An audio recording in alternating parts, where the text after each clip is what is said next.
law writer, and I want to make legislation in the future to make mental health care better, to make living conditions better, to make access to healthcare in general better. And I'm currently based out of Sweden, but I've lived in a bunch of countries, so I can give insights on all of those. I'll pass on to Lur. Hi, I'm Weltsman, educational and mental health consultant and counsellor at Breaking the Chalk, and mental health advocate for the youth. Yeah, I'm really excited, and I'm based in South Africa. Moving on to Emma. Hi, thanks. I'm super excited to be here with you all today. My name is Emma. I'm based in Amsterdam, and actually I work in marketing, social media, but I also run a platform called That's Mental, which is a platform to break down the stigma and raise awareness around mental health, which involves a lot of blogging, a lot of video making, and advocating about mental health. So I'm really glad to be here today. Next up on my screen is Nada. Hi, my name is Nada. I'm 21 and I'm a mental health advocate. I recently just graduated and I'm kind of trying to become a clinical psychologist on my way to doing that. So I'm kind of in this field and I'm certified for mental health first aid, and I'm just trying to raise awareness and normalize the conversation. So the next person on my screen is Jacqueline. Hi everyone, this is Jacqueline from Taiwan. I was born in Hong Kong. I study psychology because I am actually that person have mental health issue and been through long-term chronic depression for 30 years. And what I do to help people is to write, to get my hands out and reach to people if they need help, and share my learning experience through my real life. And yeah, and well, by trade, I'm doing business consultation. It's nothing to do with mental health, but besides that, I am a published author and mainly focus on positive mindset and mental health issues. Thank you. And I don't know what who are we going to, because maybe we are seeing different one by one. So on my screen, it's Daisy. Hello, I'm Daisy Doardo. Thank you all for joining us today. I'm here to share some of my lived experiences and give a bit of a different perspective. So I experienced long-term depression as a teenager. I was in the psychiatric ward twice. I struggled with self-harm addiction, and I was suicidal and tried to take my own life a couple of times. And then as I came out of that, I moved into anxiety and panic attacks. So quite a lot. So if my lived experience can be of help, then I'm happy to share, and nothing's off limits. Next on my screen, I've got people who've already gone, so I'll go to the next person along, which is Stefania. Hi to all, I'm Stefania. I'm in Italy. My mother is Dutch, so I've also this connection with the Netherlands. And I co-founded Italy's first NGO, created by and for who, like me, are daughters or sons of parents who suffered from mental health problems. Since I connected with other daughters and sons in other countries who are activists like me to raise awareness about forgotten children and about how to normalize the conversation around mental health so that people can access help, support, both parents and their children, and to make people aware that mental health is something that is belonging to all of us. And we can make a big change if we are together and making people feel less alone. Many daughters and sons can be young carers, which means being children or adolescents who have caring roles without knowing they are carers. So we are also active to make children and adolescents access support and not being alone and bear something that is too big for their age. Thank you for this opportunity, Steve. Shall we introduce Liron next? Hi everyone, my name is Liron David and I'm an Israeli lawyer and social worker. I work on policy and international relations at ENOSH, the Israeli Mental Health Association. And this organization is out there for 43 years already. And we provide community-based services in rehabilitation in mental health and also promote awareness and advocacy for people with mental health issues and their families. We also have services for families and caregivers. And Mrinal?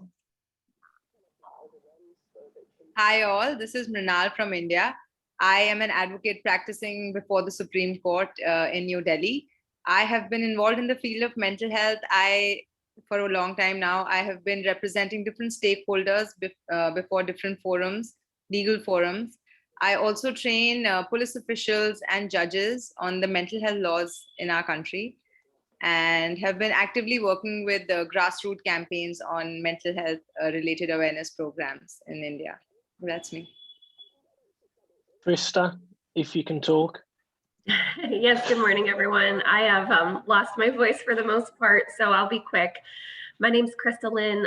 I operate under the platform Recovering Superwoman, and I am passionate about mental health issues in the workplace. And when I say mental health, I mean issues that are greater than your typical depression, anxiety, bipolar, DSM scheduled disorders. I am passionate about toxic relationships and abuse and so many things that we as humans encounter in our daily lives, and trying to make safe space for vulnerability in the workplace. And that's why I'm here to speak with you guys today. Thanks so much for joining. And finally, Aasaavari. Hi, good evening, everyone. My name is Aasaavari. I'm from India. I'm a lawyer with a keen interest in mental health legislations. I'm also a yoga teacher and a user survivor, and I'm really happy to be here with all of you today. Thank you. Thank you. And now if we kick off with the first topic, which is mental health within the workplace, and Emma has kindly agreed to step in at short notice and last minute to moderate this session. So over to you, Emma. Yes, I'm delighted. I've got my timer in front of me, so I'm ready, half an hour. And I believe the panelists joining me today on this portion will be Alena, Krista, Liron, Steve, and Mrinal. Of course, anyone else can jump in if you have something to add to the conversation. So I just want to start with sharing my personal experience and why I'm really passionate about this topic, and then I'm going to hand it over to the others on the panel. So for me, I experienced several burnouts in the workplace, and after each one, I learned something new about myself and about boundaries and about how to manage this type of situation, as well as working in arguably a toxic work environment. So this is why I started actually campaigning around mental health and mental health awareness, on talking about it in the workplace, so that people didn't feel so afraid to speak up about it. So with that, I would like to kind of pose a question to the panel, because I think one of the things that we often hear and that prevents people from speaking out is the idea that mental health is bad for your career. And this is why people are afraid of even asking for help. I can see a few nods. So who would like to comment on, would anybody like to jump in and offer first comment on this idea, whether it's your experience or advice for someone who might be going through something? Liron. Yeah, Emma, I'll start. Who knows how long my voice will last, so let me get it in now. So this is something that's deeply personal to me. I was in a very abusive, toxic relationship, marriage for many years, and was very afraid of getting help for the very reason that you just stated. Not just mental health help, but actual like counseling, physically escaping, extracting myself from my marriage, because I was so worried what other people would think and how my professional judgment might be called into question because of things going on in my personal life. And so the first thing that I think is really important for us to do is just to have this conversation, right? We have to be able to talk about it, and mental health care, whatever form that it is, has to be treated like healthcare and not like criminal care, right? Like, we can't treat people who get help as criminals. We can't treat people that get help, whether it's for addiction or pornography or whatever it might be. Whatever you get help for, that should be applauded. That should be celebrated, because that's what we're here for, right? We're here to make sure that, you know, we can continue going day to day. And one thing that I know for sure, after I was able to start talking about, you know, my experience and what had happened to me with professionals, and then eventually in my workplace as well, was that, like, I wasn't looked at as less than. I was looked at as someone who was resilient, someone who had strength, someone who had went through a lot and still managed to, you know, relatively succeed in the workplace. And that was actually an advantage for me, a competitive advantage in my workplace, and is something that carries with me now. So I think that sometimes not just the stigma placed by society is so big, but it's also in our own minds, right? We also think that the mountain is so high to climb, that the stigma is so big to overcome, that we're afraid to get help for that very reason. So I think it's really important that we work to have these conversations to get past that, for those that might not be where we are now, those that still haven't been able to reach out and get help. And so I'm the first to say that making that choice was the best choice that I ever made. It was probably saved my life and that of my children, because I was finally able to talk about what was going on. So I think that the pressure we place on ourselves is just as great as that stigma placed on by society. Yeah, absolutely. Thank you for sharing that with us. And I really agree on all of those points. It's, you know, I think that's what makes it such a complex issue, because a lot of it comes together and builds on top of each other. That's why we find it harder in any circumstance to do something about it. Liron, do you maybe have something to add, or personal experience, or you could share on this topic? So I think I can give some examples from our organization, that although it's a mental health organization, we are also a workplace of more than 900 people. And I think during the last year with COVID-19, we saw how meaningful the workplace is for these people, and how much pressure is putting on them because of the emergency situation. And it allows us to understand that we need to provide a more protecting environment in order to prevent burnout and to promote mental health. So we took some of the practices that we already did before COVID, like, you know, prevention of sexual harassment,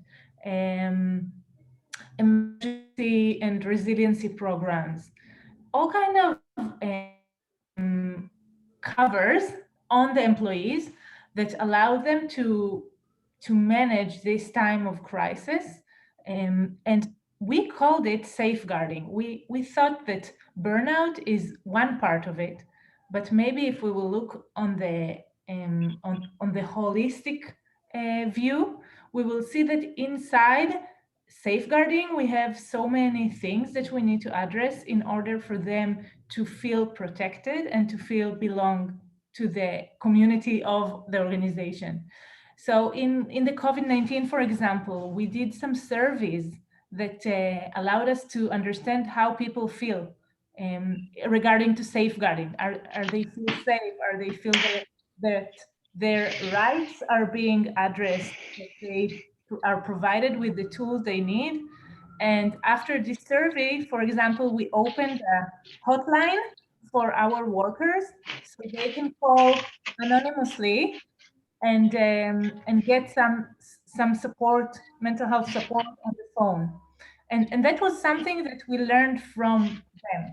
So I think listening to the employees, but also thinking bigger than just the burnout or just sexual harassment or just mental health. Sorry, I'm just going to cut you off. Can I please ask everyone to mute themselves? Tom, I think it's Tom's, you're not muted. Or if there's an option to mute all participants. Thank you. Sorry, please continue.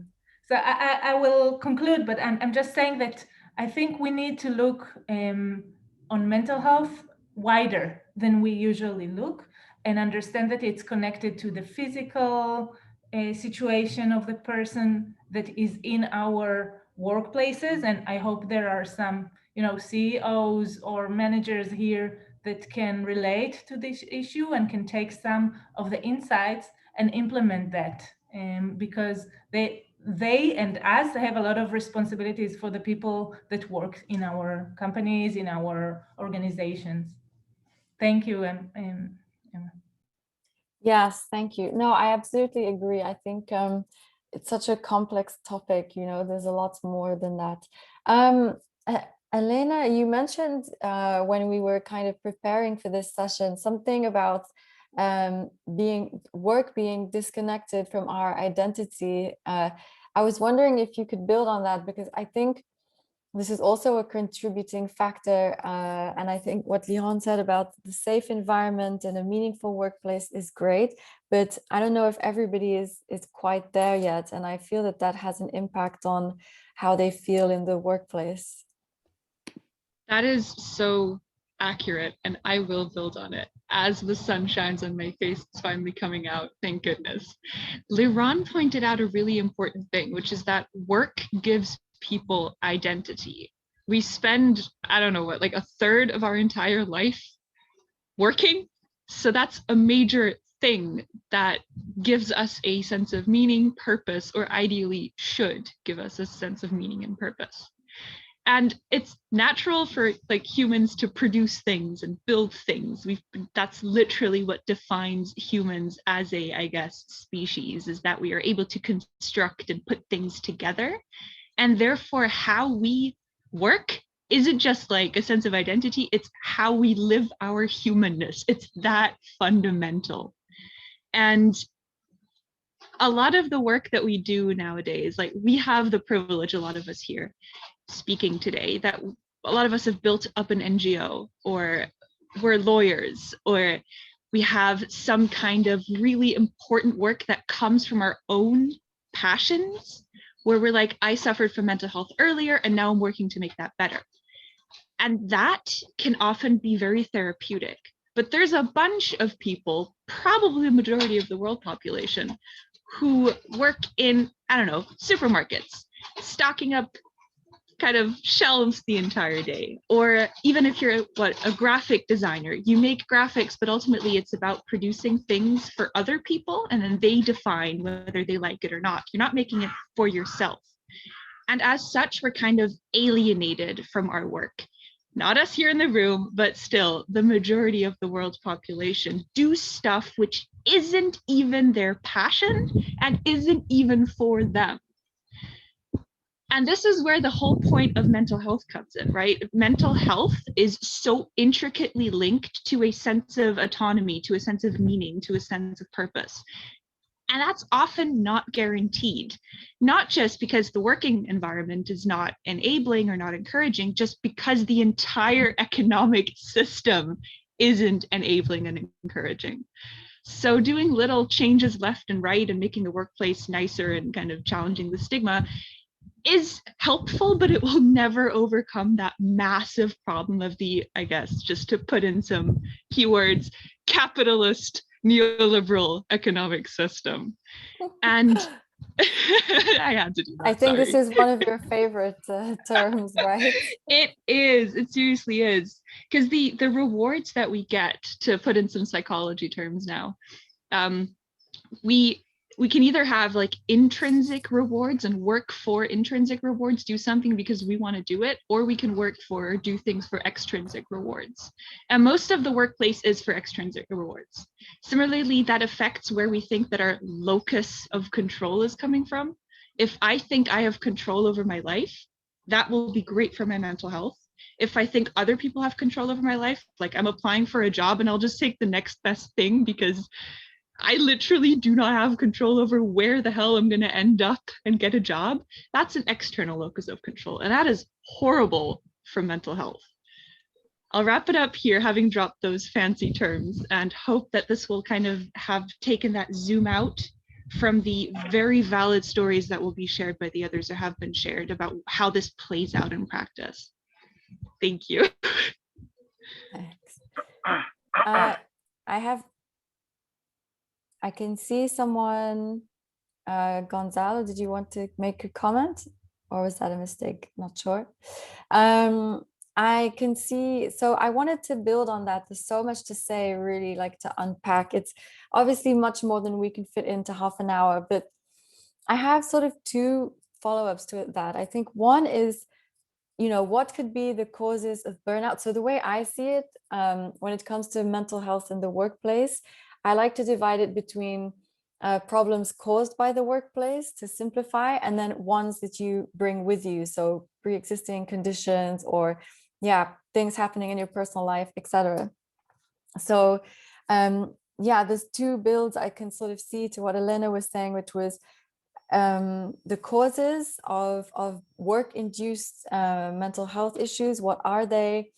What can we do to address them? And then on top of that, like, where does the responsibility lie between your employer and yourself? Because I think to some degree, we're all responsible for, you know, managing our own boundaries, understanding what makes us tick, like to Elena's point, like, where do you find this fulfillment? And then on the other hand, the employer has to create an environment, as Liron was saying earlier, where you feel safe and protected. So maybe I can pass over the mic to Steve or Mrinal, who've not yet contributed, if you would like to build on this. Sure, I can. I mean, I can talk about my profession, which is the legal profession, and the stresses, the burnouts of our profession are such that any young professional who enters this profession is under so much stress, because you're always expected to overextend yourself, to, you know, always be at your best, to always put on a show, whether it's before a judge, whether it's before your client, whether it's before a colleague. So you're never at rest, you're never at ease. And the demands of the profession are such that you're always expected to do your best. And anyway, lawyers don't want to present their weaknesses to people, because you can't go to a client showing your weak side and expecting a case in return. So you're just expected to perform all the time.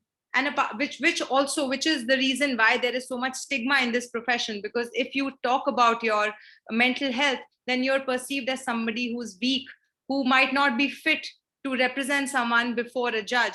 So these are issues which mostly plague especially young professionals in law. And apart from this, they obviously have the general fear of just making it in the profession, because our profession is so adversarial in nature, right? I mean, it thrives on negative dialogue, and it promotes this culture of one-upmanship. So for lawyer representing a client, and it could be a matter of life or death for the client. So working with that kind of pressure, you just add on these extra pressures in your life, which are so important for your performance, but they hamper your performance, you know, professionally. So, so these are the broad problems that I think litigating lawyers face. And in such situations, if you're working with a superior, then it becomes very important as to how your dynamics are with your superior. Are you able to open up to him? Because a lot of times the superior also went through the same thing when he was younger, and people don't even, it's become a norm, you know, overextending yourselves, burnout, working for extra hours, not taking any leaves. It's just become a norm in our profession. And this leads to burnout, and this leads to a lot of people leaving the profession, because they're not able to see themselves the way they want to when they join this profession. So yeah, I mean, at least from my profession, this is what I have to add to this conversation. And yeah, it's great. I mean, what would be your advice, you know, like either to your younger self or to someone just starting? Obviously, anybody starting out in a profession, I think, feels a degree of pressure and desire to succeed. So you know, how would you help them navigate that as they start out? What would you say? I think one really needs to be forgiving towards oneself, you know, because you're constantly being judged. If you also start judging yourself and start taking the judgment personally, then it's not going to lead you anywhere. So it becomes very important to constantly, you know, wake up every morning and remind yourself, I'm doing my best. And it doesn't matter what the others have to say, as long as I am putting in my best. The difference is that when you start understanding your profession through the eyes of the other, you are never doing your best. So one really needs to have these constant conversations with oneself, and, you know, talk to your peers and make like realistic goals for ourselves. You cannot be starting off and in 2 years expect that there'll be 100 clients pouring in and there'll be work pouring in, and you can't be disgruntled if that doesn't happen. The expectations have to be real. And apart from that, it's very important to speak to your senior. And if you think your senior is not somebody who's understanding you and what you're going through, then I think it's not worth your while to completely mess your mental health and continue being in that organization. It's a call that we have to take for ourselves, for our own mental health. So in that situation, one should just move on, move to another person, and you always find great employers. It's, you know, you should not. Yeah, this is critical. You should not function from fear. If you function from fear, you cannot move forward. So you have to give up fear, and this is true for every profession. That's my advice to younger people. I couldn't agree more. Thank you. I love this. I think fear is such a big driver, unfortunately, that's holding people back from really, you know, taking those daring steps to move on. Yeah, it's really scary to move on, but ultimately, you know, it'll help you to find a place that's a better fit. At least that's my belief. Steve, how do you feel about you know, the legal profession? Would you share, I mean, there's quite a few lawyers actually here, but do you share Mrinal's sort of assessment, and what advice would you give to someone in your field? Yeah, I definitely share Mrinal's advice, and I think the law profession is run by fear, because you have constant audits, you have constant assessments, and you have that fear that if you don't pass the audit, you will be closed down, or there will be another assessment in so many months' time. So the legal profession is run on fear, and all management do is manage that fear, which essentially takes over from managing individuals. They then just manage the fear. So most law firms go from audit to audit because there are that many audits, there are that many assessments, that your firm is so scared if they mess up on one audit that it could have disastrous consequences for that particular law firm. And my experience, obviously being a mental health lawyer, is that a lot of the tribunals that I'm in are more inquisitorial than adversarial, which is very different to criminal court cases. But on the same token, I think mental health isn't included within the legal profession. It tends to be excluded. So mental health gets looked on rather negatively in terms of, if you disclose that you have anxiety and depression, you will be deemed one of two things: weak, not able to do your job. And you also fear that you will lose the respect of your fellow colleagues. Hence why not many lawyers will speak out about having anxiety or depression or anything more serious, because there is that constant wrong perception that if you talk about these things, you're weak. Well, no, you're not weak. It's a strength because you've realized you're struggling and you want to do something about it. But with the legal profession, it's so deep rooted that the only way it's going to change is, and I don't want to be blunt or harsh, but the only way it's going to change is the older lawyers, the older partners who don't fully understand it. They have to go, they have to retire.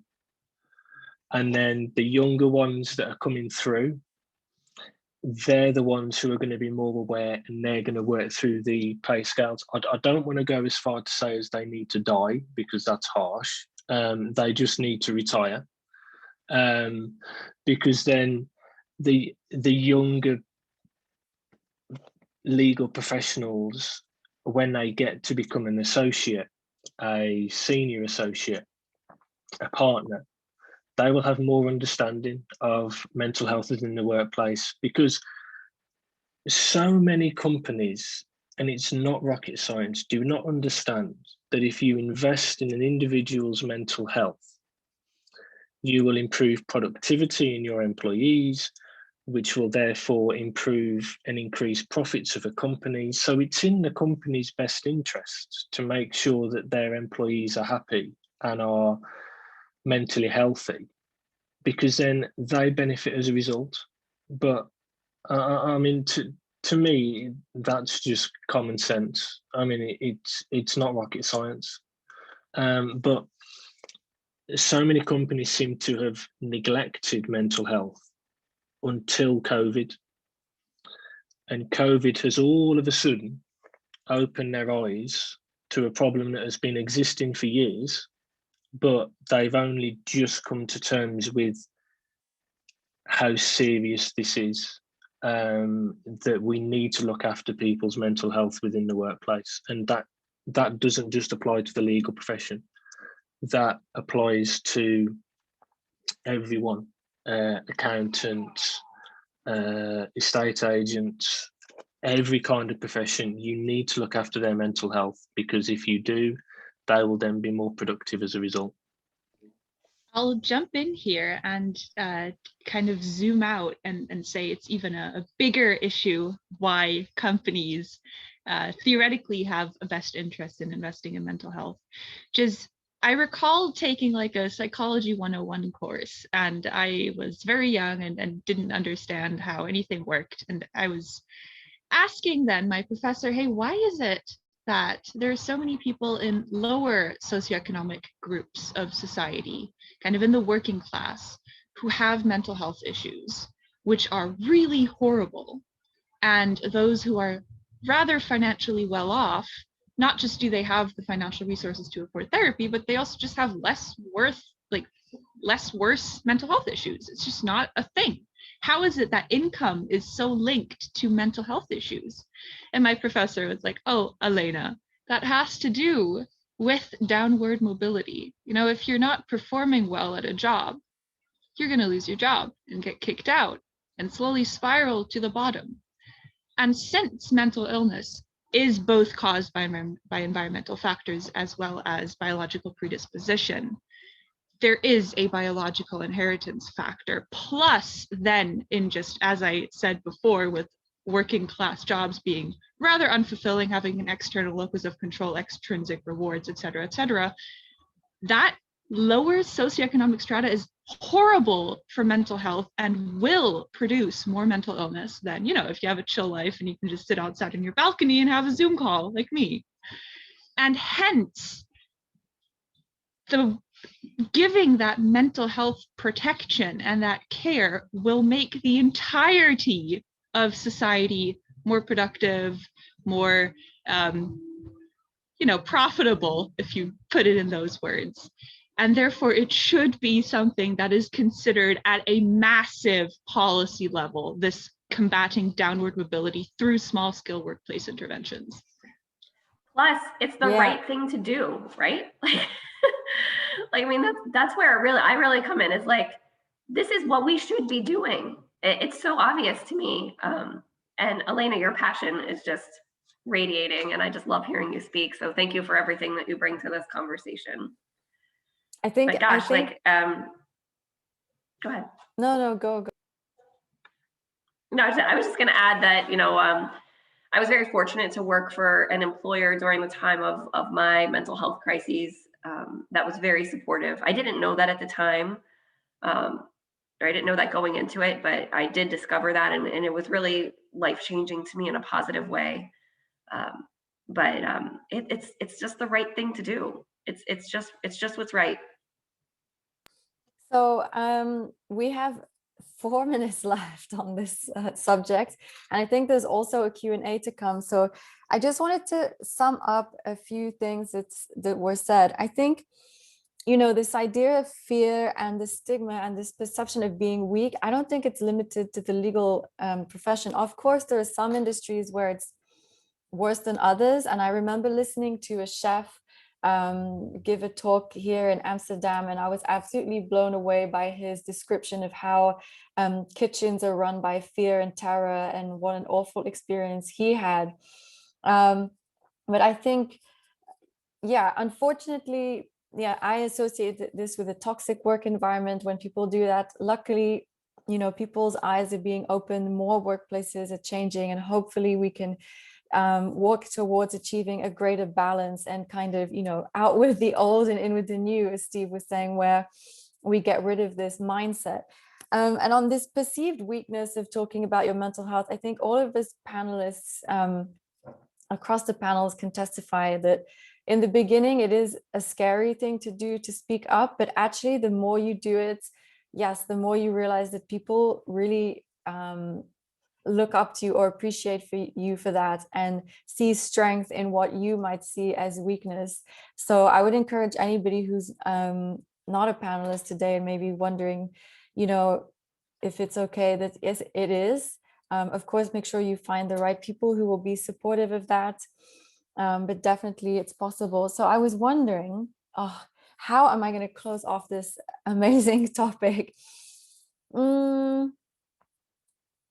I wanted to ask everybody on the panel for maybe one.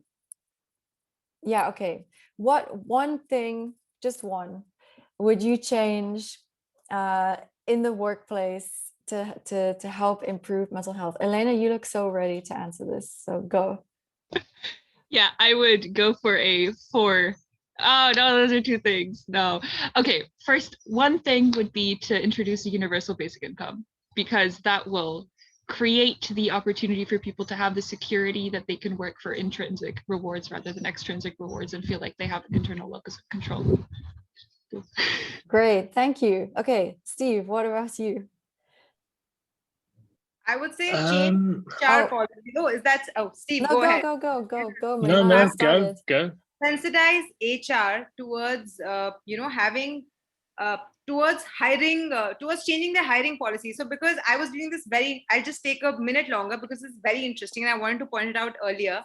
I was reading this article in the Harvard Business Review, and where they had pointed out that a lot of companies actually set to identify and recruit insecure overachievers.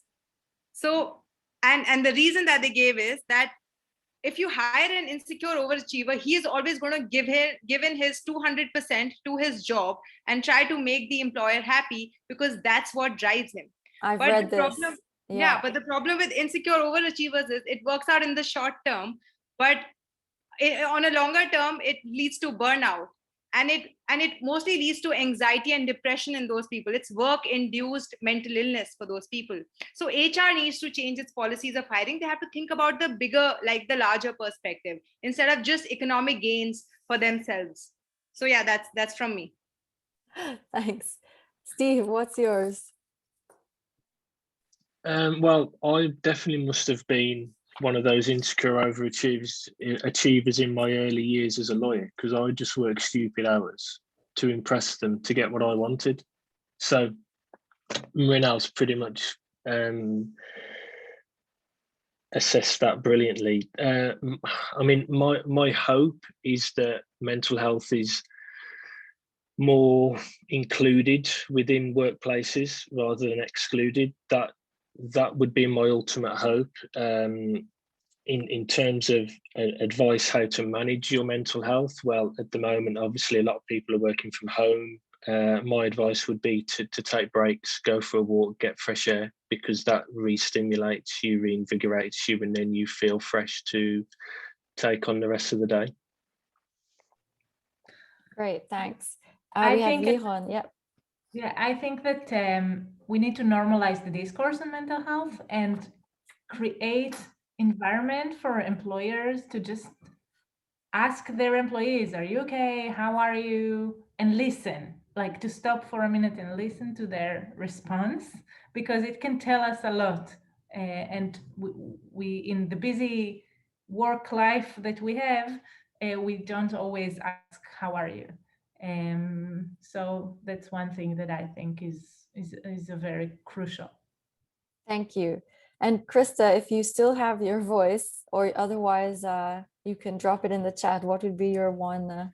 Yeah, I do. So I basically think employers should be the Oprah of therapists. Like, you get a therapist, you get a therapist, you get a therapist, right? Like that, employers should make it, you can reduce the stigma by making it available, whether in the workplace or simply just facilitated by the workplace. And I'm talking beyond the healthcare coverage offered by employers where you have a copay and out-of-pocket payments. I'm talking about therapists for everyone.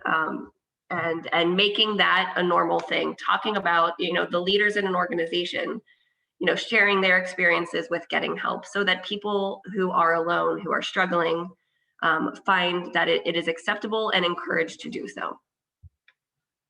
Great, thank you so much, everyone. I don't know if the Q&A is happening now, so I will hand back to Steve. And also just to reiterate, in case anybody arrived late, that we are recording. So if you want to drop your questions in the chat rather than putting yourself on video or speaker, you can do that. Thank you. And I hope we get to continue this conversation, because clearly we could discuss this for hours and hours. Thank you. Yes, absolutely. We could talk about this for hours, because there is so much to discuss about mental health within the workplace, things that clearly need to change, and it's trying to implement positive change within the workplace so it's inclusive of mental health. I'm quite happy to open the floor up to any questions that any people may have as a result of what they've heard, or they can put their questions in the chat. That's absolutely fine, and I'm sure one of us would be more than happy to answer them.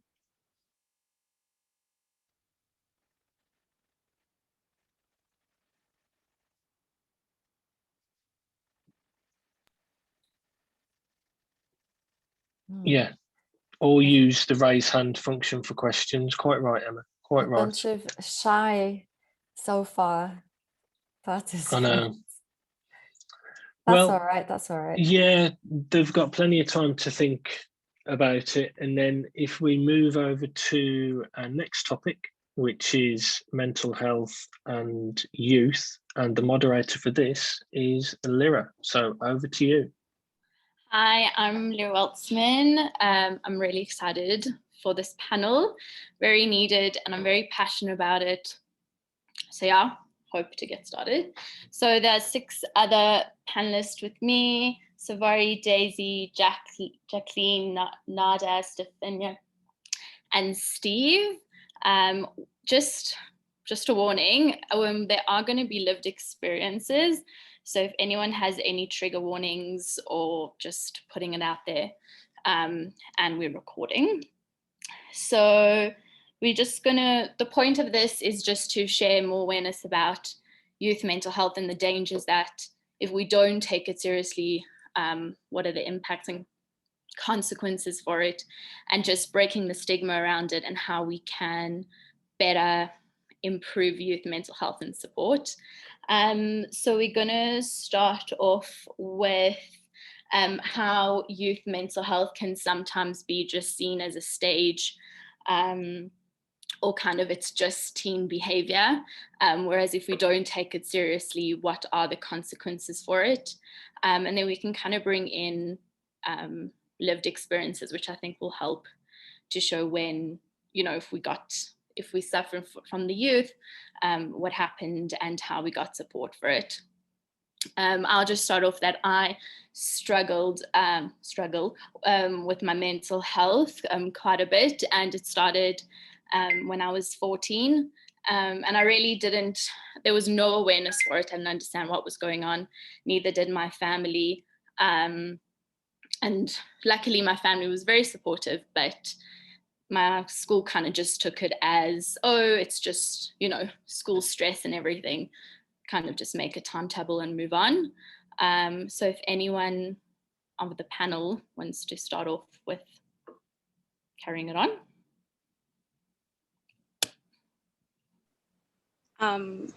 I think, can I go? Yeah, sure. I think the problem with mental health within the youth, like you said, the whole "this is a stage" thing, I think we're normalizing the wrong thing. Like, we're making them think that, you know, if you wake up every single day hating your life, that's okay. You're just a teen, that's normal. And I think what we need to start normalizing is that, okay, if something seems not normal, I should be able to speak to someone about it, a parent, an adult, and go get help. I think the problem is that when we kind of dismiss it and tell them it's just a phase, or you're just a teenager, or you're just hormonal, or you're whatever, it sends the wrong message. And then they kind of have this idea that these feelings that they're having or thoughts that they're having are the normal, and that's okay, and everyone experiences that, and that shouldn't be the case. And that can start by kind of in schools specifically having like counselors on campus and having programs that teach students about mental health and what it is and what mental illness is, not just what mental health, and how to take care of yourself and how to understand if you have any symptoms and catch it early. Because personally, I didn't even know what mental health was. I didn't even know what therapy was. I didn't know what anything was until like second year of university, which is sad because we should know this growing up and be able to speak to our parents and people that are older than us and people around us as well, kind of have this be a normal conversation, just like it is with physical illness. So yeah, I think we should start normalizing the right thing. That's it. I totally agree about the school thing. It's so important. There's no awareness for it in school, how a learner can, you know, take notice of what's going on, who they can reach, how they can get the help. Yeah, really no awareness for it. It's very hush hush. There's quite a line as to what can be done for them. Anyone else wants to share? Anyone? I will talk about a topic which is intertwining. In my case, I agree that there was no awareness at all about mental health in schools. We didn't even have the terminology. We just felt some emotions, but there was no vocabulary for that when I went to school. So we didn't even know what anxiety was, or stress, PTSD, or other types of, and if you don't know the name, you don't even have access to solutions to what you're feeling. In my case, we faced another kind of stigma, which is parental mental illness, which is still a huge taboo around the world. And I was a teenager when both my parents started suffering from mental health problems. And so also all we spoke about in the work session is connected, because parents go to work, and so everything is connected, the work, the family, the social connections of the family. And when there is some mental health problems and there's no information available like you have for other illnesses, where you have prevention for cancer or other, you know where to turn to and you know what to do. When there's mental health problems and there's stigma, you don't even know what you're going through as a parent. And also the fact that if you say something, you fear as a parent that you might lose your children because people can think that if you have a mental health problem, you're not a good parent. And there are also a lot of concerning issues. So normalizing the conversation is really important, because as a daughter in my teenage years, I couldn't ask for help, because if I said something, my parents would have suffered from me telling to others what was going on.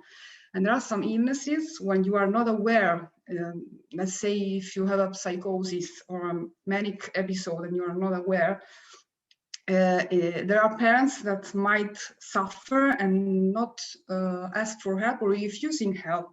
And if you live with them and you are a minor, then it's really a snowball effect. So it's really important. And this affects also your school grades. I was one of the top class students, but when I had family problems, the grades went down, and no teacher went to me and said, "Oh, is everything? How are you feeling? Is everything okay?"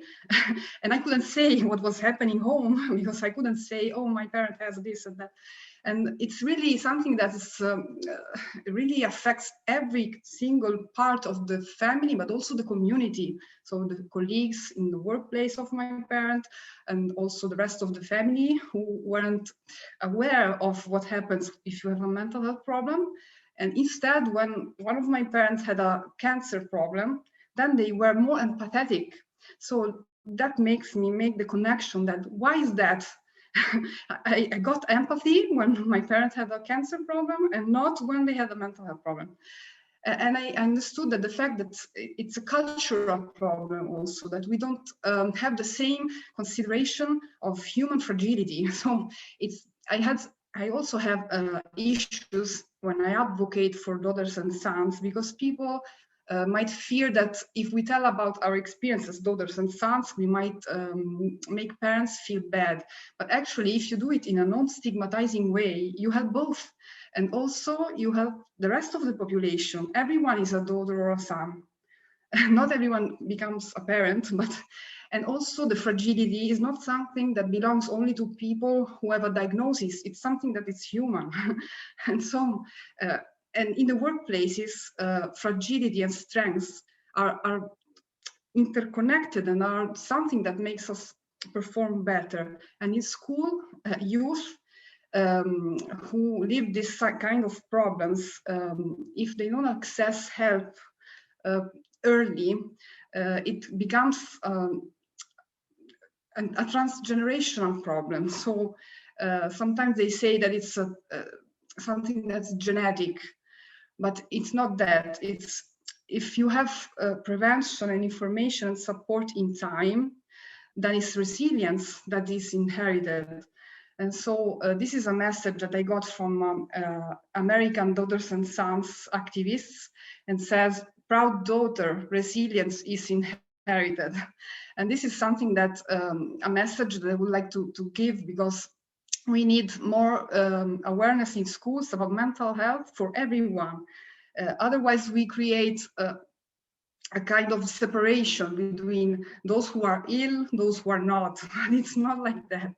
And so this is, and I add just only a small other thing, that is how also young carers is something that is not very known. Young carers are children and adolescents who have siblings or parents or another family member for whom they are caring about, and they are not aware of being a young carer.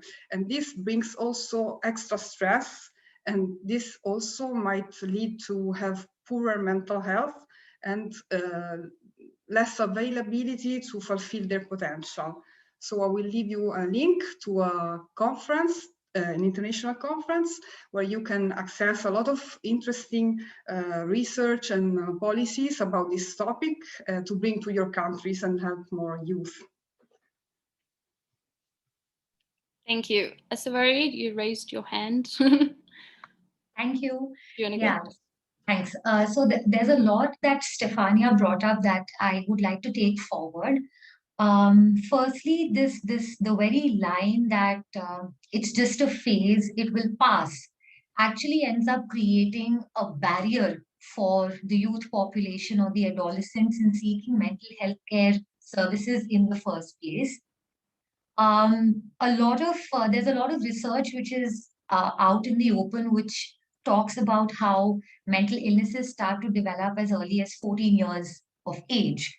And you know, this misconception that exists that children or younger individuals cannot develop a serious mental health condition, or that they don't, is actually further cementing the stigmatizing attitude we see all around us. Because if an individual or a younger individual does wish to seek an intervention, just the fact that it is not something that is normal. It's understood that it doesn't happen in our age group. It starts to increase the stigma. It could be self-inflicted, it could be from parents. And it does increase the levels of stigma when the individual wants to seek an intervention. The focus of education, I can speak for my country. I don't know how it is in other parts of the world, but it's lopsided today. There is a lot that we're equipping the student with the use of technology, a lot of exposure, but this talk of wellness, talk of mental well-being is very, very low. It is not something that is encouraged in schools. It is not a conversation that is had normally. They are not subjects that whether you look at school students or you look at college goers, it is not something that they are opened up to or sensitized to, and it does create a lot of problem. I was never spoken to about mental illness, neither were my peers. And I really do believe that if I had been given some kind of information, something when I was growing up, when I was in school, I would have been in a better position to cope with the emotional crisis that came my way when I entered university. I was at a loss and quite hopeless because I had never ever been exposed to the talk of mental health and well-being. So definitely, I think the focus of education has to shift from just, hardwiring us to be competitive, from marks, from academics, to something that is more holistic, something that encourages people to balance out their academics and their well-being at the same time. So a holistic approach is something that I would certainly encourage. Thank you. That's so great. It's so true how they just kind of, schooling just concentrates on the academic and the competitive, and you're the best, you have to be the best, where they lack a complete of anything really, of kind of about well-being. And exactly like Stefania said, there's no, and it's so interesting because when we speak about youth mental health, it's just the youth that struggle with mental health, and we don't think about what if there's youth that their parents actually struggle, and how are they doing, which is really interesting. And another thing that I wanted to kind of bring on is the fact that the youth don't really know, and there's no education about how to do it and who to go to, and has such a big consequence, which is really, at some stage it can be life and death, and no one really takes it seriously or kind of, really bothers to speak up about it. And it's like me, if I didn't have understanding parents, I don't even know where I'd be. So, if you don't have that and you don't have school, it's what do you do? And you don't have any knowledge about it, which is really interesting. Which kind of brings us to the next point of lived experiences, and when you knew you needed help, and how you kind of got about it. Does anyone want to start? Daisy, maybe? I'd like to jump in. Hi. So Leah, you just mentioned about perhaps not knowing who to go to, if there's not support visibly available at school and maybe not at home. I think a big barrier to accessing services as well, even if there is somewhere that you can go to, is trust. And as a young person who had mental health problems and experienced depression and anxiety, I had really, really low to no self-worth. And as I've grown up, I've just turned 26, and I'm coming to learn a lot about emotional abuse and toxic relationships. And I'm looking back on my teenage years and starting to realize a lot of that wasn't normal. A lot of people in different ways were actually abusing me and bullying me. And I was in all these toxic dynamics that I wasn't even aware of. So I really didn't trust anybody. And when I did seek out help, I think in the first stage, I went and saw a GP or perhaps my mum took me to the GP, and he asked, what's wrong? And I said, well, nothing's wrong. I don't know what's wrong. I didn't know what was wrong because I wasn't aware of how bad my circumstances were. That was just normal life for me.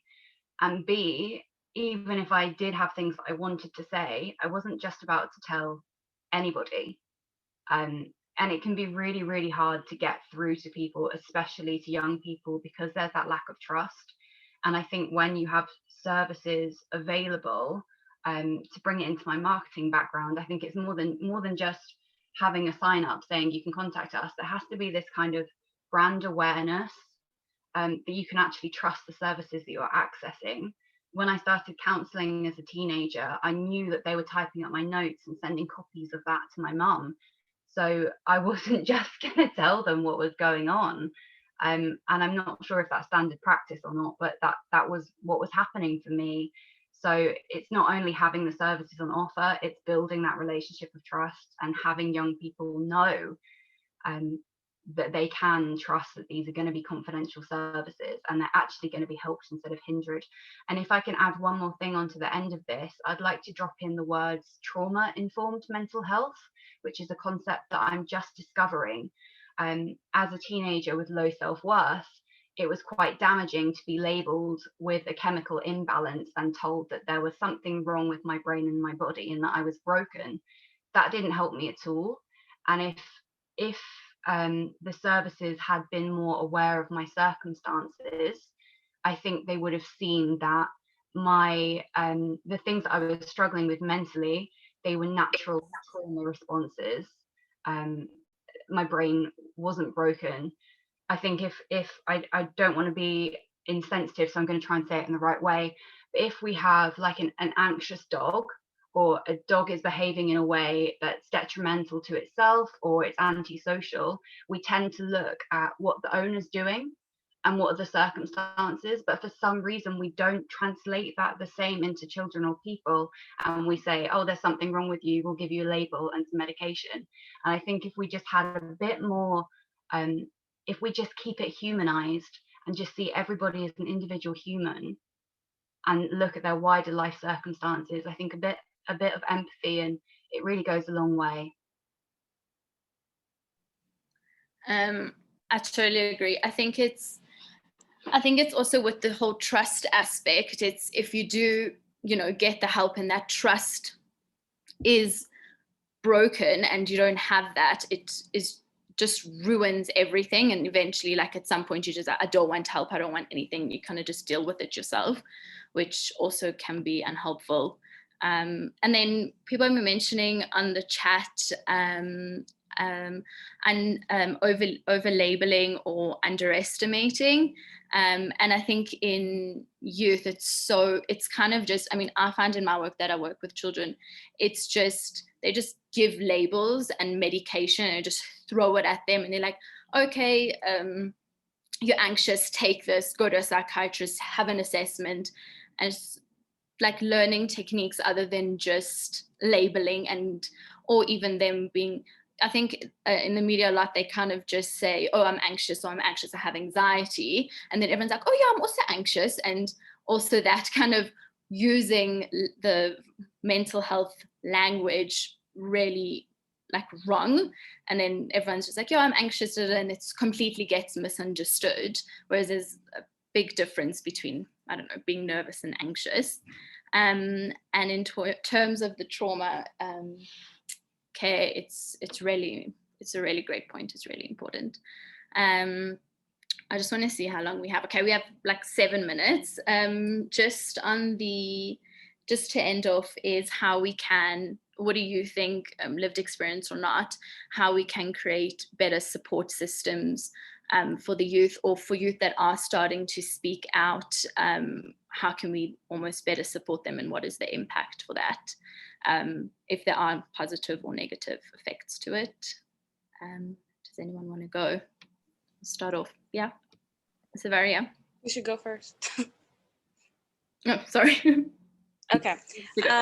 I think we need to start talking to the youth. I think we have a certain responsibility to kind of teach them what we wish we knew back then. So something like I'm doing, for example, is talking to my 14-year-old brother and making sure that this is a normal thing. right? Like this is something he can talk to his friends about, he can talk to me about. This is something that's just like casual, you know? I think what we can do is spread awareness and make something like what we're doing right now, right? Talk about it and make it something that's normal. And also, like I said, kind of like educational programs in schools and universities or in the workplace or whatever, kind of make it this big deal, but at the same time, not so much a big deal, you know?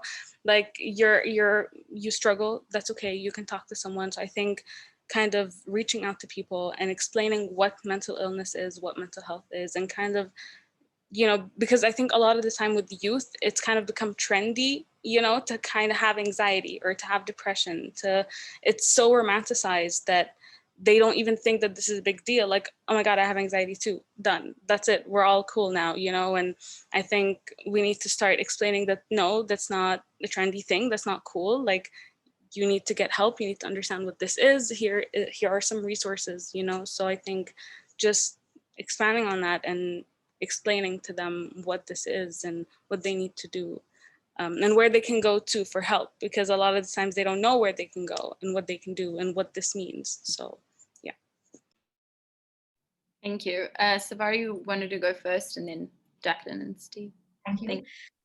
Okay, so there are 2 points I had. I think the first one would probably be to involve the 2 most important stakeholders in a student's life, the institution or the teachers that they're studying under, and the parents, because most of the time these are one of the 2 places they would go to in the event that they're experiencing an emotional crisis. So I think psychoeducation and sensitization awareness has to begin by involving the 3 parties, and also probably in certain scenarios providing for youth friendly or student friendly, basically economically viable modes of receiving therapy, because a lot of students may not be earning, and if they are experiencing a barrier from the home front to receive therapy, they may not have the resources to pay for therapy themselves. So something that can take care of their mental health and their interventions at the economic or the financial angle of it. Thank you. Really great point. So true. Jacqueline, do you want to go? And then Steve and then Daisy.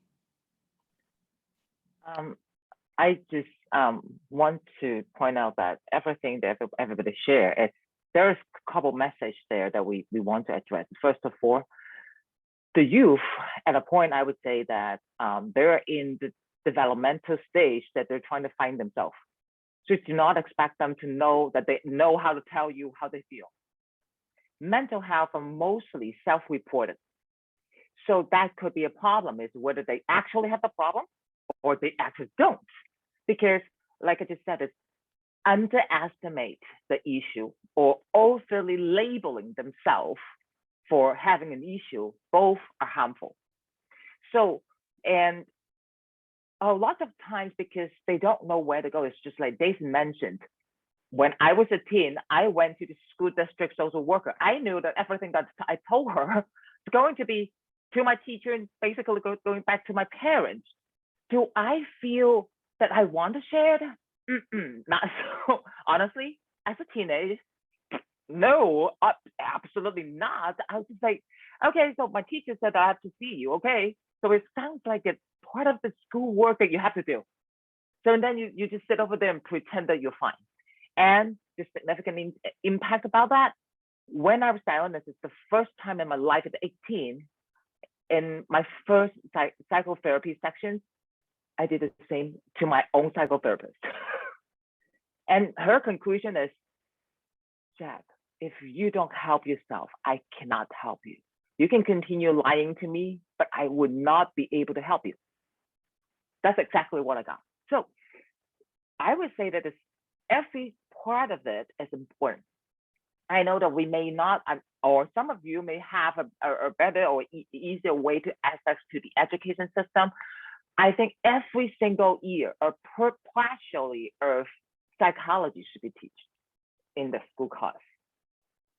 Briefly, let them understand what is hormone changes when they're 12, why they think that way, why they feel that way, because that's normal. You have to normalize that the body changes, the hormone changes to the teenagers first, so they understand that. Oh, okay, so that's part of my development of being an adult. Fine. And then the next thing is teachers. Teachers need to have also, I would say that, I mean, I'm not a teacher, but I would say that our teacher can have a little more extra education on how to deal with the emotions. Children are better. And the other way, and that, sorry, the other part, the last part is the parents, definitely. Parents are hard, I know, because we don't have a manual for being a good parent since we were born. Every one of us are learning along the journey, being a parent. But the key point is, I just want every parent to understand one thing. While you're struggling, your kids might be struggling too. So, but they may not feel comfortable to talk to you if you are labeling them like, oh, you know what, this is just normal, just don't worry about it. Sometimes giving them the space to speak, no matter as the social worker in the school district, no matter as a teacher, friends around, and parents. All people need, it's just the space. They speak because they want to be heard. That's all. They may not need any special suggestions and giving you this and that. And I personally not really a big believer of taking medications. So yes, because every medication has side effects, and we all know that. So if anything that they can heal in the natural way, which is I actually read quite a certain amount of numbers of research, is regular exercise. Now, when we were younger, we were actually in the playground the whole day, and our parents have to yell at us and pull us back into the house. Nowadays, the kids are like, they're like this. They don't even see you. Now you have to take them out and let them actively outside exercise. That helps for mental health as well. So there's a lot of ways. I just want to share a little bit and wrap it up with what I learned when I do the study and research. And I hope this helps. And this is Jacqueline, and I'm finished. Thanks so much. That was really great. Steve, do you want to go? You have a few hands. Yeah, only real 3 points. One is language, the power that language has. And when you're talking to youths, you need to say it in a way that they can relate to in order for them to fully understand. Another one is education. Education is so key in raising awareness of what mental health is, what poor mental health looks like, how you can monitor your mental health and where you can get support from. That needs to be obviously started in schools, obviously age appropriate, but when you get that education and you start talking about it, then they will, through the education, they will learn various what mental health is, where to go and get help and support for mental health, because not many youngsters know where to get help and support from. And the final thing is essentially just allowing youngsters to discuss their feelings and emotions, to make it known to them that it is okay not to be okay, because they need to be able to discuss, because if they don't discuss, it builds up, it then festers, and then it can get so overwhelming that you don't know where to turn in terms of getting help. So if you allow the children of today to talk about their feelings and emotions, that will help them massively. And at the end of the day, they are the future. They need to be looked after. Great point about the future one. Thank you. Daisy? I'd like to add on perhaps a bit of an alternative. So Jacqueline mentioned giving young people a space to talk, and I think that's a really big thing that goes a long way, having a safe space where they're actually listened to.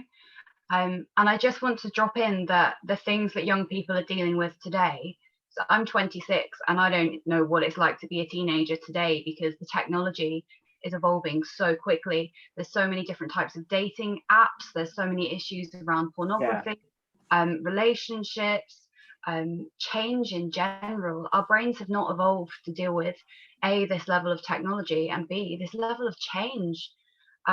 So I think actually listening to them and asking them, not presuming that we know what it's like to live their lives, because none of us do, asking them, what are you dealing with? What's your life like? What's causing you problems? And then just listening to them, not imposing our views. I think that goes a very long way. That's so true. It's kind of just some parents say, oh, it's the phone. Whereas we don't really understand how it is now to kind of be in the world of technology and social media and all of that as a teen. Thanks. And Stefania, do you want to finish off? Yes, thank you. Yeah, I agree with what has been said. And I wanted to add that I hear some noises, something, maybe there's some open mic, I don't know, that it's very important. I think it's Jack. Sukanya, can you please switch off your mic? How do you switch it off?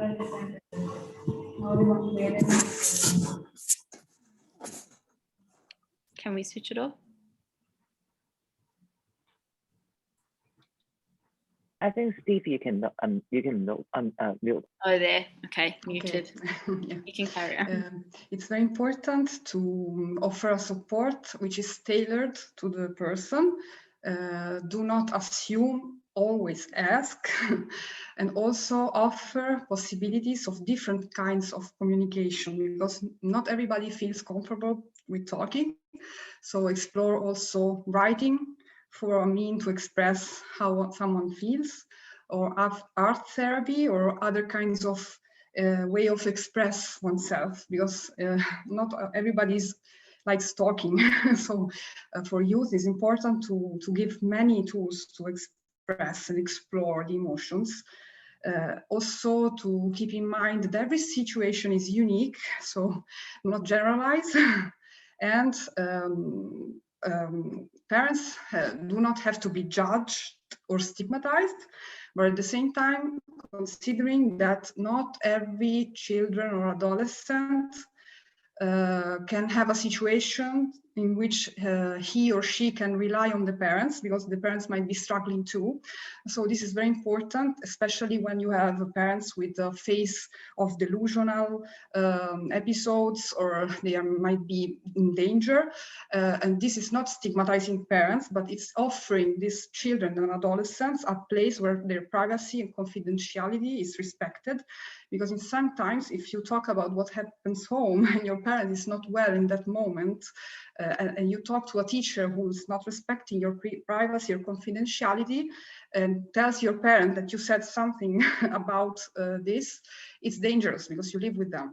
So it's helping the parents, but sometimes the parent is not in the phase of receiving proper help.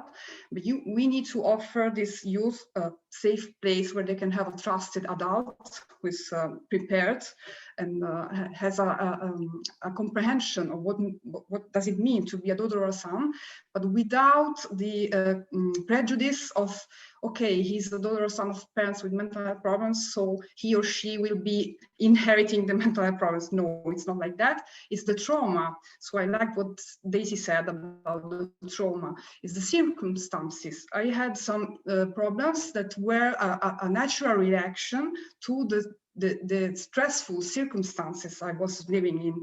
And so, but I didn't know. So only after I read about stories of other daughters and sons who were survivors, that I understand that those reactions were just a normal, safe mode that just stepped in to save me, but that without proper support, they were long-lasting effects of trauma. So we need really to keep this in mind and to prepare people, adults who work with youth, about these different perspectives, and always ask the youth themselves. And also what really was helpful to me, but I only accessed it when I was 30. I wish I would have the chance when I was 15, hearing the stories of others, of peers, adults who had gone through the same. And this was really helpful. And sometimes professionals are okay, but not always. And so combining both the experience of lived experience experts and professionals is important, because sometimes also professionals who are not prepared on our specific situation might do harm without wanting to do. You lose trust, and this leads you to be on your own, because you don't find a connection, an understanding also by professionals. And this is very important, that support should be built together by professionals, people with lived experience, and policymakers. So it's just something that should not be given from above, but built together, like something like what we are doing now today, but extended. So thank you for listening. Thank you. Does anyone else want to go before I finish off? Anyone? No. So I just want to summarize or just comment on what's been the common kind of problems, I guess, is the trust and the dynamics between, like, the confidentiality aspect of it and how detrimental and how important it is. And so, Stefania, what you just said about the sharing aspect of other youth, it goes back to giving them that safe space where they know it's, you can have that trust and that support, and other people share it where they don't feel necessarily alone. And then see what you said about the language, it's the same of, kind of talking to them and how to speak about the whole well-being of knowing what self-awareness is and emotional awareness and what's going on, and the talk of mental health, and that it is okay and that it is normal. And, it's a time where they're trying to figure out what's going on, is also really important. And the other thing that's always been a common is the part of schooling and education, and how there's not enough knowledge about it at all, especially for the teachers. They don't really know anything about it and how to approach it and how to notice it, which when I used to teach, I really saw it, and it was very much no, hush hush, we don't talk about it, and it's really detrimental to the kids. So yeah, thank you so much, everyone. And if anyone has any questions for the Q&A for the last few minutes, any Q&As? No? That's it. Okay. Thanks so much for being a part of the youth panel, and thanks for sharing. It was really great. Thank you, Liron. And now the final topic that we want to discuss is about how mental health is perceived within the media, which is obviously considering social media as well. And in this panel, we have Aasaavari, Alena, Emma, Jacqueline, Liron again, Nada, and Stefania. So, I mean, I'd like to start out with my thoughts on the media. And the way that media portrays mental health is rather negative. So, for example, one of the misconceptions that is portrayed is that someone with paranoid schizophrenia is going to be violent and attack someone. Whereas the actual reality of the situation is that they are more vulnerable, and they are the ones that are going to be attacked. But for whatever reason, the media have this rhetoric. And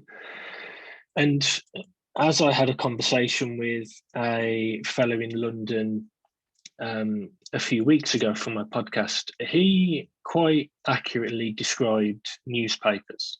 He didn't say they were newspapers, he said they were entertainment sheets, which is rather apt because positive news doesn't sell papers, whereas negative news sells all the time. If there is a negative headline, people will buy that paper, they will buy that magazine because it sells. And there does seem to be a very negative approach that the media have, and this isn't just newspapers, it's film, it's TV series. I'm currently watching a TV series at the moment called Too Close on ITV. I don't know if you're watching it, Daisy, because it's obviously on in the UK, but it's basically about a psychiatrist who is having an interview with a mentally ill patient. But it's not a very accurate representation of psychiatrists. And I think quite a few psychiatrists who watch it will be thinking, hang on a minute, this isn't how we operate, this isn't how we work. And I get it's meant to be a drama, but there still needs to be an inch of reality to it.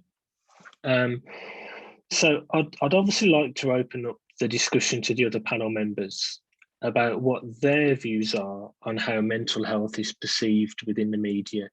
Who wants to go first, or just raise your hand using the option?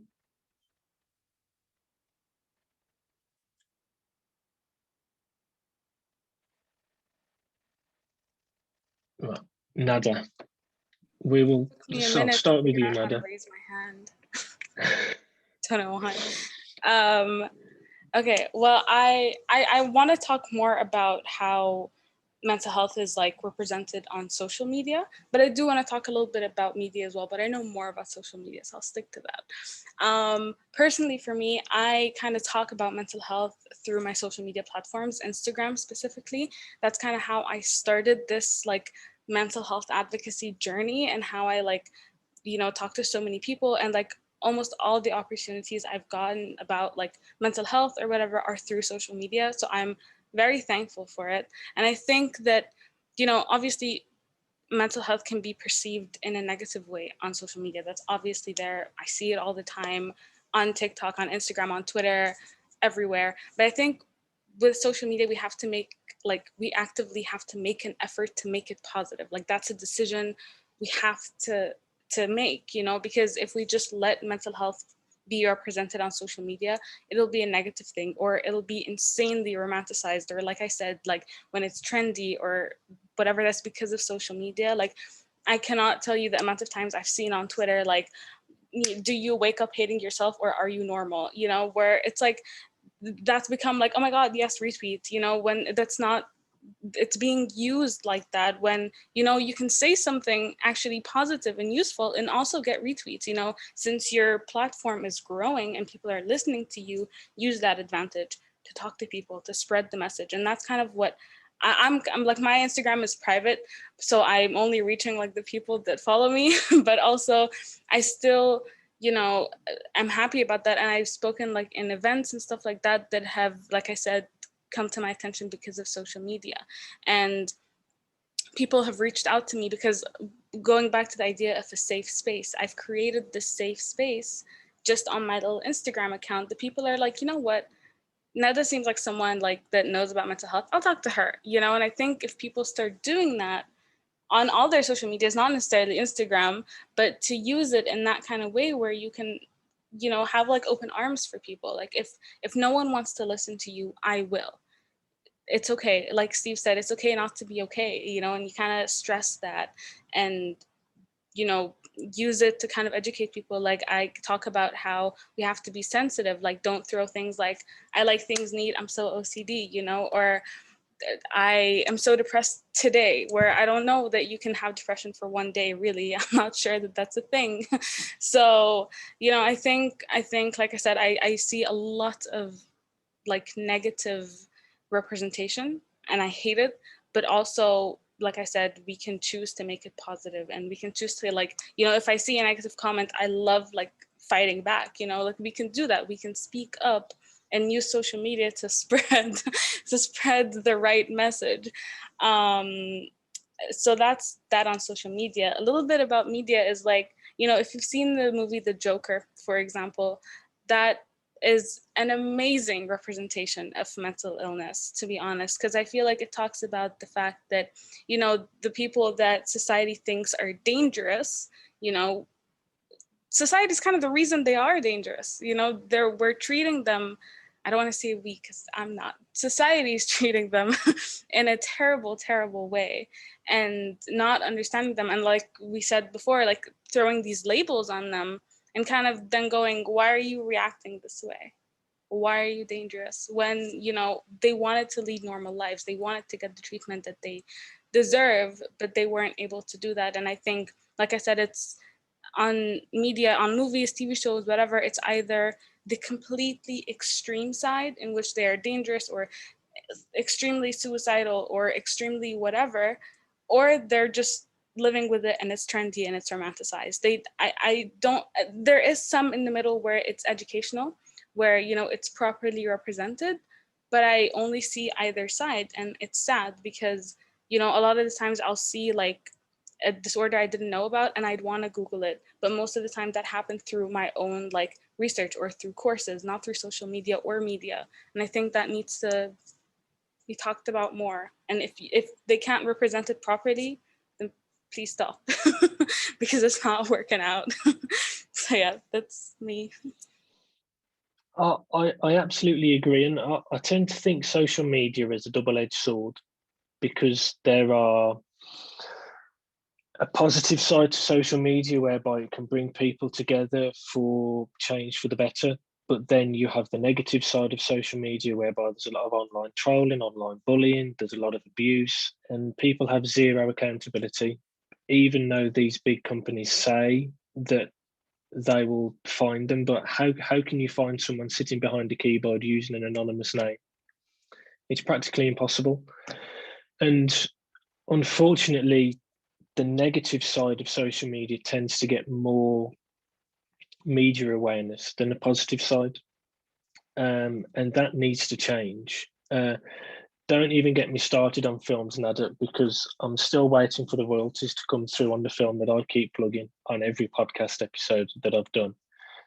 But they are still not coming through, unfortunately. And that film is A Beautiful Mind.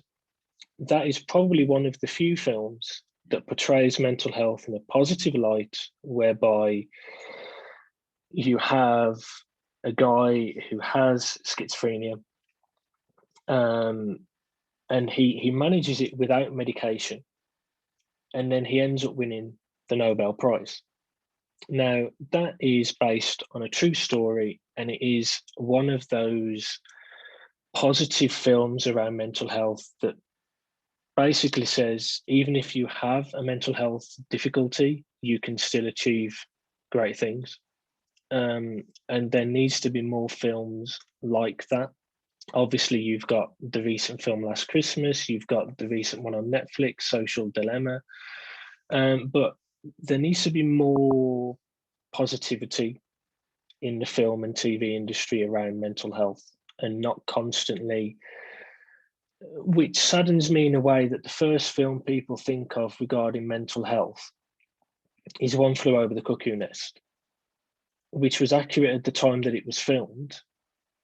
And Jack Nicholson did a great job in portraying and playing that character. But that is the film that people tend to go towards. They don't know about other films. Like, for instance, Nada's reference to The Joker. Brilliant film. Absolutely brilliant film. So yeah, Lyra, anything you want to add? Thanks. I wanted to say about The Joker that I watched it in the cinema and I burst into tears, and everyone didn't understand. I was like, you don't understand. So yeah, very good movie. But I wanted to say, just in terms of a bit of media and social media, is kind of mostly social media, is using mental illnesses as adjectives, just throwing them around there. And I'm very vocal, and I'm like, it's a mental illness, it's serious. Don't just say you're OCD, just, you know, to kind of explain who you are, where you just need. But in terms of sharing and kind of extremes of you're dangerous, and almost like if there is someone that did struggle with mental health and they did something or whatever, then they'll always kind of put that, like, describe the person as that, as their mental illness, where they're actually a person. It doesn't mean it is, you know, it is who they are. But then you get the other side where it's all about self-care, but no one actually understands what that is about. And it's just kind of like, had a self-care day today, had a bath, but it's not really, it's not really what it is. So it's really the two extremes of it. And I think one of the main things that really frustrates me is using the mental illnesses as adjectives, and then it's kind of like, I want to die today, and like, you literally can't say that, like, you can't say that. And even if it's not on, I mean, I know we're speaking about media, but even if it's just people talking to you, kind of just stopping them and saying, no, it's not true. Yeah, just kind of, there's a whole misunderstanding and misconception of what it actually is, and that kind of comes down to how we share the knowledge on, or based on, mental health on media, in the media, bad English. Yeah, that's my viewpoint. Hope that helps. I absolutely agree with what you've said, and I feel at times mental health can be classed as fashionable, in quotation marks. So, for example, the most recent one was the Harry and Meghan interview. I'm probably one of the few people that still hasn't seen it. But when Meghan started talking about her mental health, the press were talking about it. It was on the news morning, noon, and night. It was on 24/7 for about 7 days, probably 10 days at max. Then all of a sudden, no one talks about it.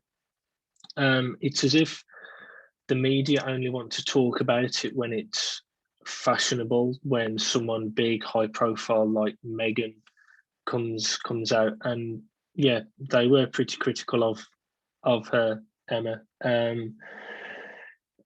And Piers Morgan got the sack for giving his honest views and opinions on Meghan Markle, which I won't repeat here in case someone sacks me. But I mean, I think mental health, they need to stop classing it as being fashionable and trendy, and it needs to be normalized, because the link within the media around mental health is so negative, and that needs to be altered and changed, quite frankly. Let's go to Aasaavari. Thank you. Okay, so there are two parts that I'd like to address. The first is where we've spoken about the media, and within the media, I'll be speaking about the news separately and about the social media aspect of it separately.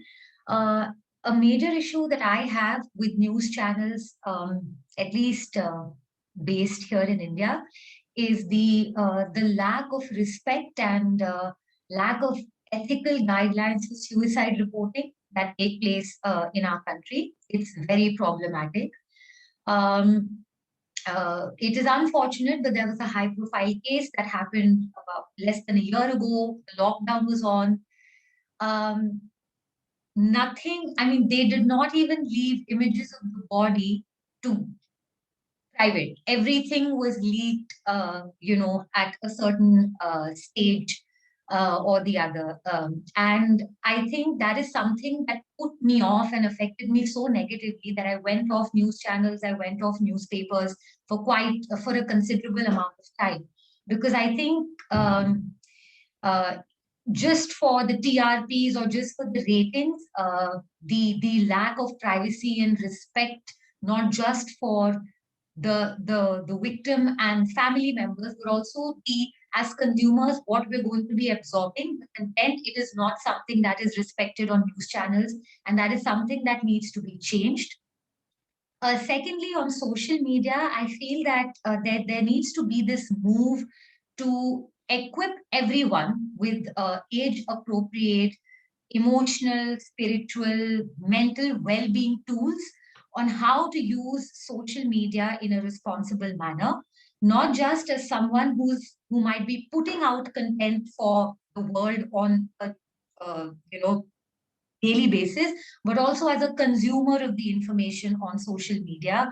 I struggle with this on an almost daily basis. A lot of the times when you're scrolling on Instagram stories, you don't really get to filter what you're consuming. You just go from one story to another. And so many times, a lot of very graphic and horrific images or videos it's just there in your face. And I think it's so important as a user or someone who's putting out content to be using trigger warnings, to be using content warnings before putting out information on social media. Also, a lot, maybe an effort in some way possible to verify the authenticity of mental health information that is being put out on social media, and also the professional who's claiming that they are authentic or legitimate, some way to find out the legitimacy of a professional that you meet online. So these are some of the concerns that I have when it comes to the use of mental health and social media. Thank you.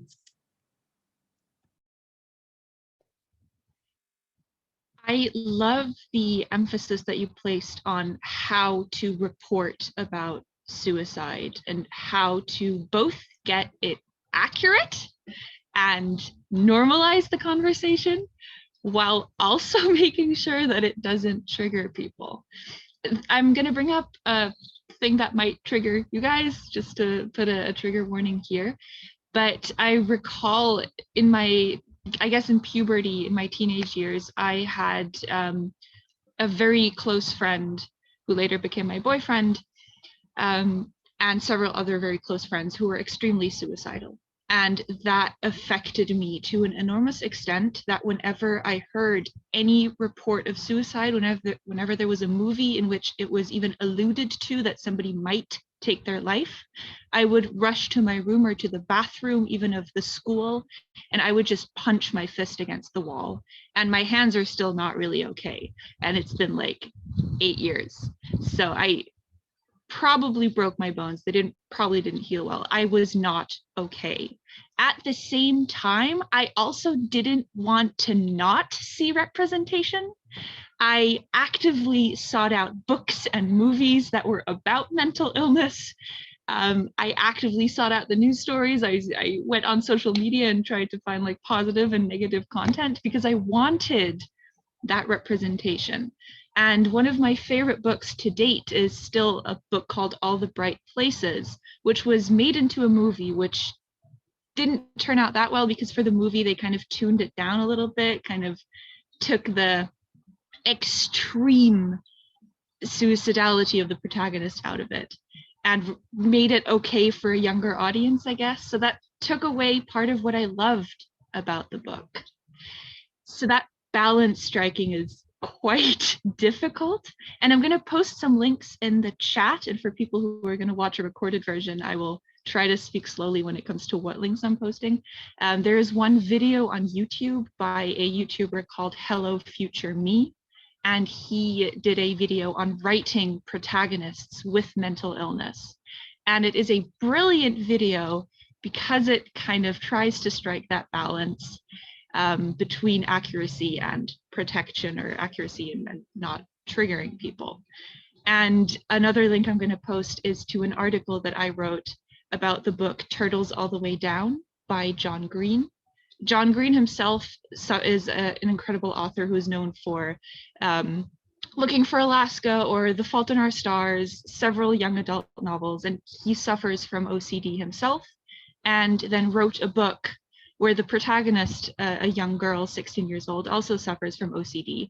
And that book is brilliant, which I dissect in that article because it teaches you OCD the way that a textbook never could.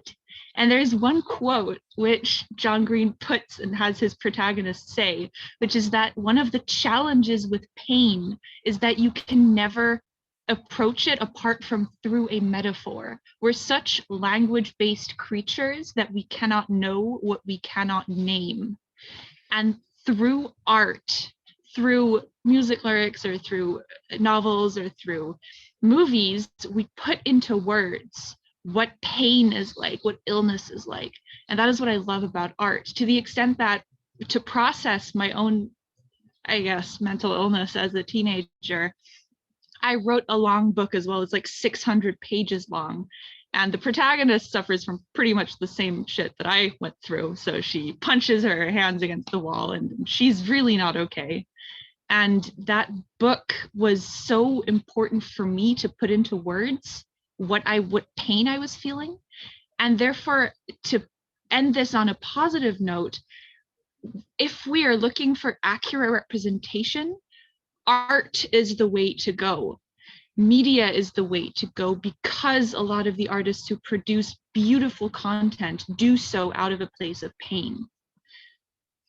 Another point is that there's one movie in which called Young Adult, in which the protagonist suffers from mental illness, but it's not even at the core of the plot. It's just kind of, she suffers from mental illness. She pulls out her hair, which is what I do too. And it's incredible representation because it's just kind of accepted. That's who she is. It's not the main part of the plot. And that is where I hope we can get to, that artists, that movie makers, that music makers can put emotions in content, can put mental illness into content without having to make it the core of the art. And that's my hope. So I'm going to post some links in the chat. Yeah, that was great. I think maybe there was some construction in the background. I couldn't tell if it was me. Oh no, yeah, that is, sorry.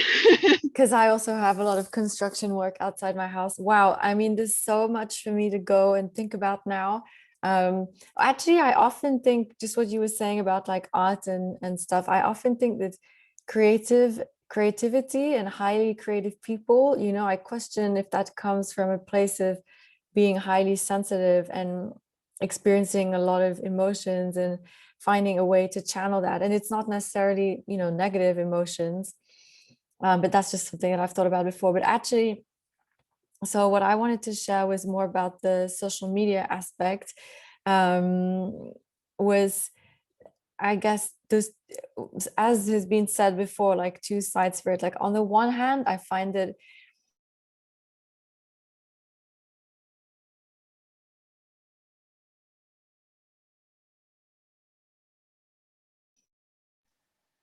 it can be quite detrimental to mental health for all sorts of reasons. Like one,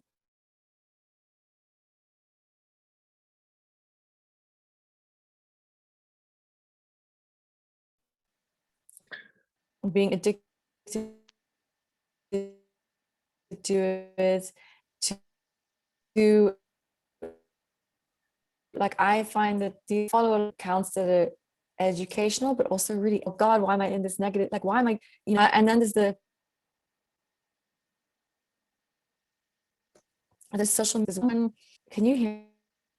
I think we might have to move on to Stefania first. Frozen and my connection has dropped.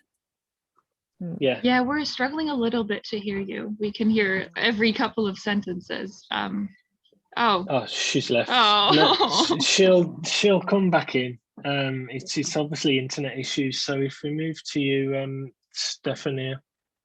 Yeah, what I want to say is that even if we feel like we have sometimes no power over something like so big like media system, actually we can find some ways to tackle this system. I will cite a case that happened in Italy. I was watching a TV program on the third major TV channel, which is very famous in Italy.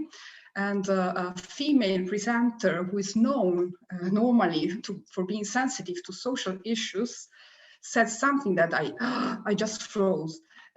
She was talking about a news event about some unknown who had damaged the cars in the parking lot of a hospital fighting against COVID.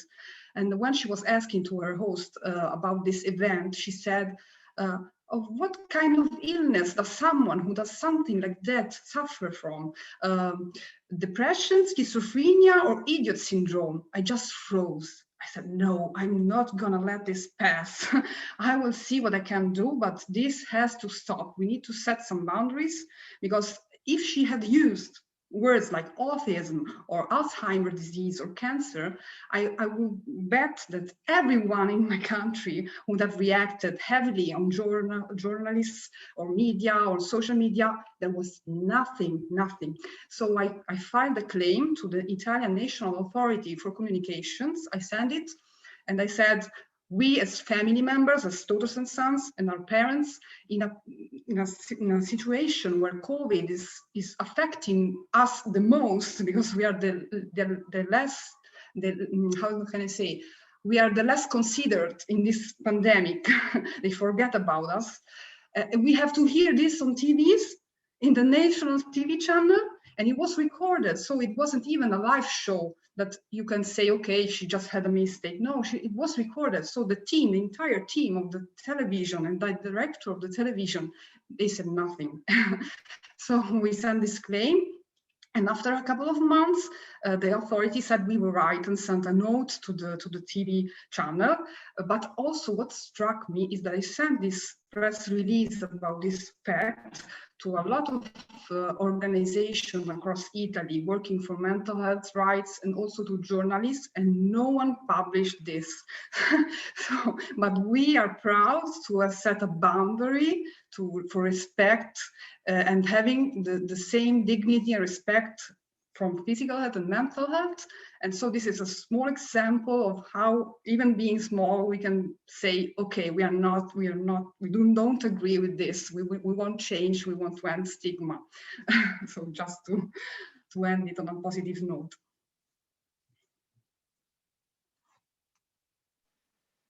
Jacqueline, shall we come to you? In time, okay. All right. I think social media. I just want to echo something that one of our audience said. Yes, most of us are seeing the downside, the bad side, the evil side of it, but it's both sides.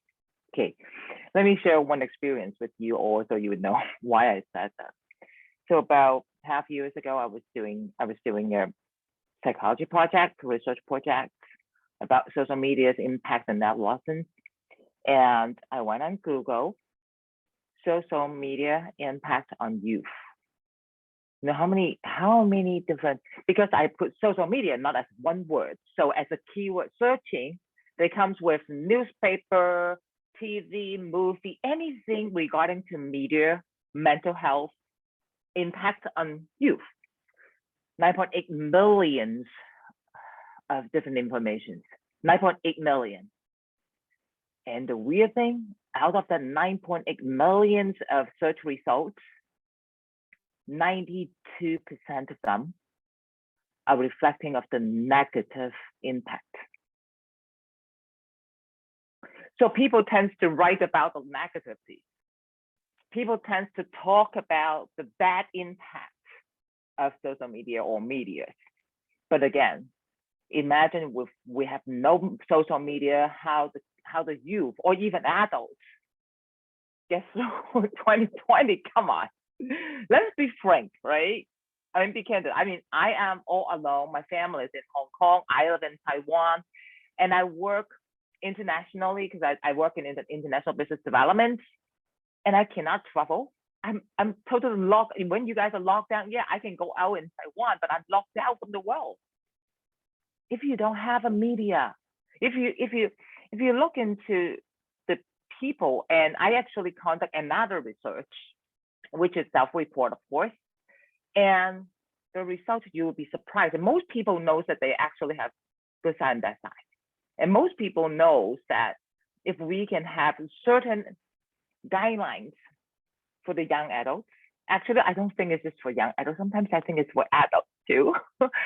For using social media or media, it's just harder because if I know that it's good to be changing the whole entire film industry, but honestly, I work in film productions when I was younger for about 2-3 years. I can tell you literally that you have no way to change them. Literally, I don't see any possibility to change them.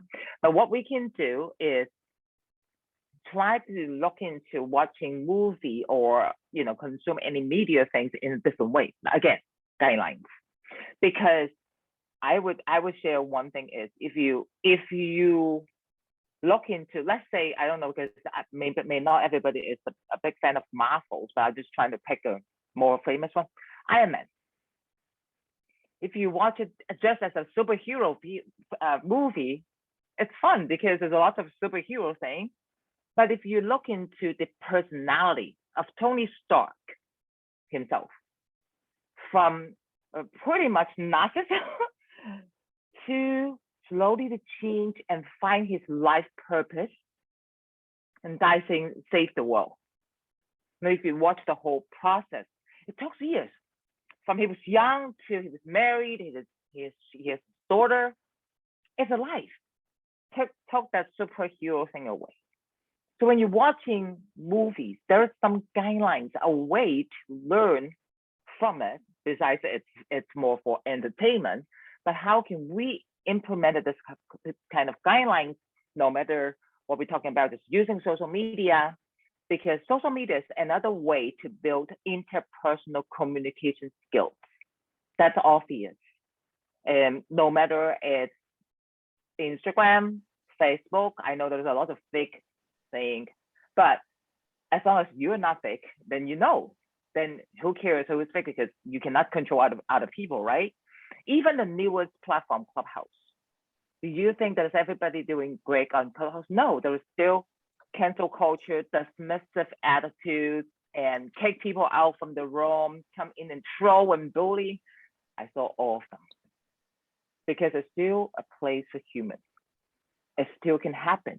So what we can do is getting the guidelines, giving it out to maybe schools, parents. I always say it's not just one part of it, it's every part of it. Parents, adults, teachers. I always talk about it. Anyone that you have a social impact or influence on social media, which we all do. Once in a while, besides your own thing, why not share something that for other people, to help other people? And so I personally share that every day on LinkedIn, and I have a pretty decent followings, and I just do my best to do it and just cannot stop myself. And I believe that there is lots of experience, information. Every one of us has a story to share. So anyone and everyone that you advocated to make it better, share a post about mental health, about how to look into things like that. Share your perspective. Every share means something to someone you may not even know. So that's my personal experience and learning, and I hope it helps everyone. Thank you.